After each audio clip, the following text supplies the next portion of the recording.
دنیا کا سب سے محفوظ مقام جہاں کوئی بھی اپنی مرضی سے داخل نہیں ہو سکتا۔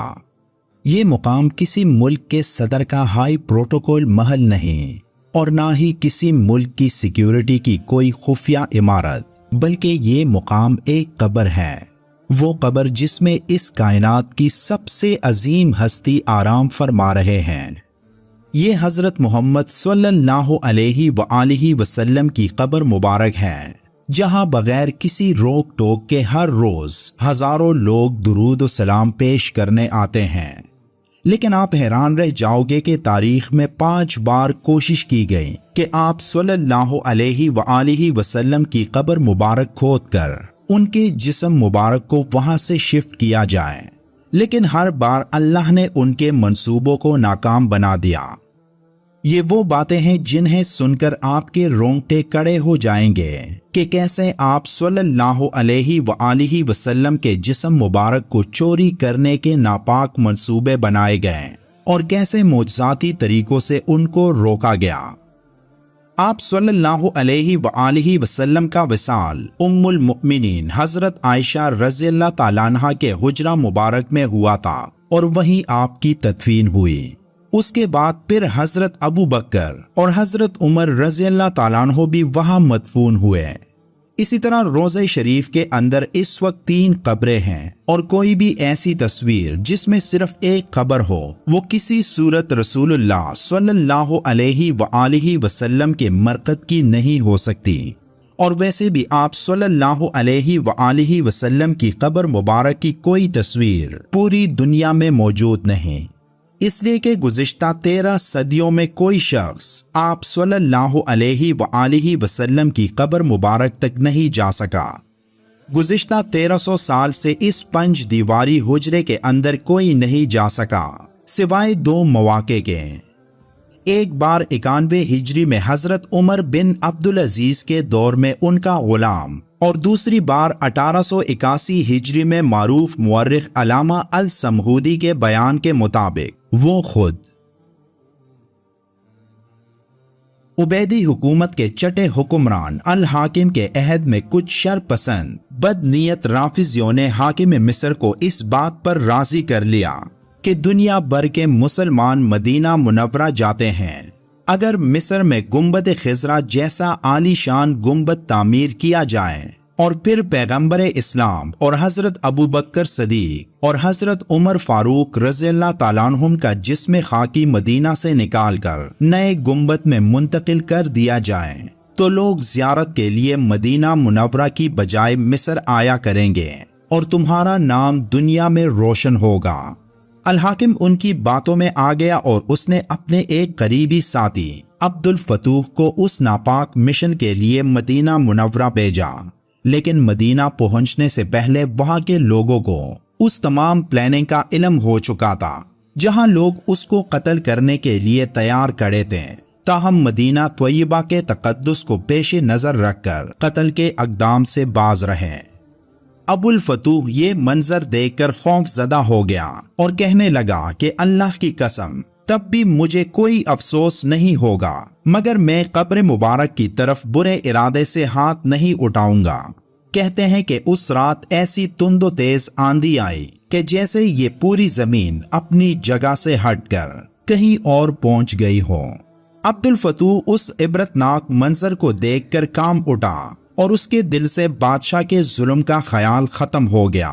اس نے صدق کے دل سے اس ناپاک کام سے توبہ کر لی اور خاموشی سے مصر واپس چلا گیا۔ ایک دوسری کوشش اس وقت کی گئی جب حلب کے رافضیوں کی ایک جماعت نے اس وقت مدینہ کے امیر کو قیمتی سامان اور اعلیٰ درجے کے تحائف کا لالچ دے کر حضرت ابو بکر اور حضرت عمر رضی اللہ تعالیٰ عنہما کے اجسام نکال کر لے جانے پر رضامند کر لیا۔ اس وقت مدینہ میں شیخ شمس الدین سباب رحمت اللہ علیہ موجود تھے، جن کو اس ناپاک منصوبے کی خبر ہوئی۔ ابھی وہ اس فکر میں بیٹھے تھے کہ اچانک امیر کے قاصد نے حکم دیا کہ آج رات کچھ لوگ مسجد میں آئیں گے، تم ان کے لیے دروازہ کھول دینا اور ان کے کام میں مداخلت نہ کرنا۔ شیخ شمس الدین کہتے ہیں کہ میں بہت اچھا جناب کہہ کر واپس آ گیا، مگر سارا دن حجرہ مقدسہ کے پاس بیٹا روتا رہا۔ شیخ شمس الدین بتاتے ہیں کہ عشاء کی نماز سے فارغ ہو کر جب لوگ چلے گئے تو میں نے دروازے بند کر دیے۔ کچھ دیر بعد باب السلام جو امیر مدینہ کے گھر کے قریب تھا، اسی طرف سے وہ لوگ آئے۔ ان کی تعداد 40 تھی۔ وہ لوگ پاوڑے، کدال، ٹوکریاں اور کودنے کے دیگر آلات اور روشنی کا بندوبست کر کے آئے تھے۔ وہ لوگ مسجد نبوی میں داخل ہو کر حجرہ مقدسہ کی طرف بڑھتے جا رہے تھے۔ ابھی وہ ممبر شریف تک بھی نہ پہنچ پائے تھے کہ ساز و سامان سمیت سب کے سب زمین میں دس گئے۔ تیسری کوشش 1162 کے دوران سلطان نور الدین زنگی کے دور میں کی گئی۔ جب ایک رات سلطان نور الدین زنگی تہجد پڑھ کر سو گئے تو خواب میں نبی کریم کو دیکھا۔ آپ 2 افراد کی طرف اشارہ کر کے فرما رہے تھے کہ مجھے بچاؤ، مجھے ان دونوں سے نجات دلاؤ۔ 3 دفعہ مسلسل وہ خواب دیکھنے کے بعد نور الدین زنگی نے فوراً مدینہ منورہ کا رخ کیا۔ سلطان نے حکم دیا کہ شہر کے تمام لوگوں کو دعوت دی جائے اور ان میں انعامات تقسیم کیے جائیں۔ لوگوں نے آنا شروع کیا۔ شاہی تحائف لے کر رخصت ہونے لگے۔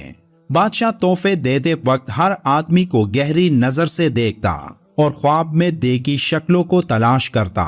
شہر کے تمام لوگ آئے، لیکن جن کی تلاش سلطان نور الدین زنگی کو تھی وہ شکلیں نظر نہ آئیں۔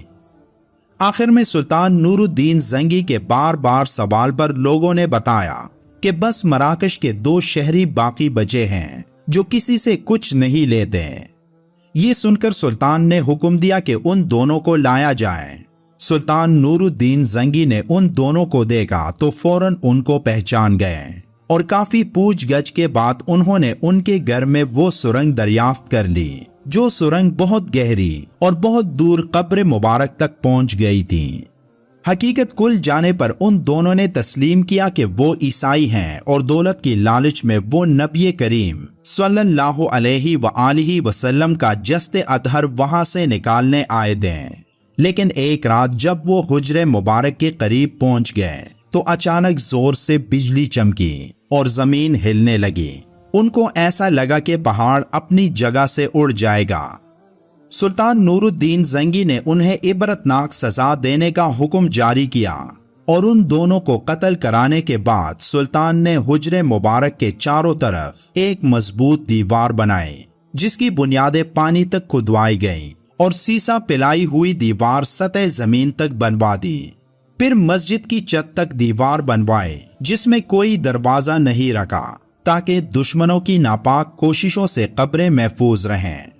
اس کے علاوہ مشہور سیاح ابن جبیر ابو الحسین نے تحریر کیا کہ شام کے عیسائیوں نے نبی کریم کا جسد اطہر اور حضرت ابو بکر اور حضرت عمر فاروق رضی اللہ تعالیٰ عنہم کے اجسام مدینہ منورہ سے منتقل کرنے کا ناپاک منصوبہ بنایا۔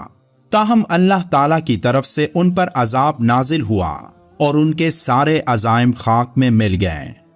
آج تک یہ کوششیں جاری ہیں، لیکن اللہ ہمیشہ کی طرح ان مقدس مقامات کی حفاظت کے لیے کسی نہ کسی کو ضرور بھیجتا ہے۔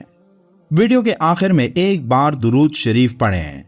ملتے ہیں ایک اور ویڈیو میں، تب تک کے لیے اللہ حافظ۔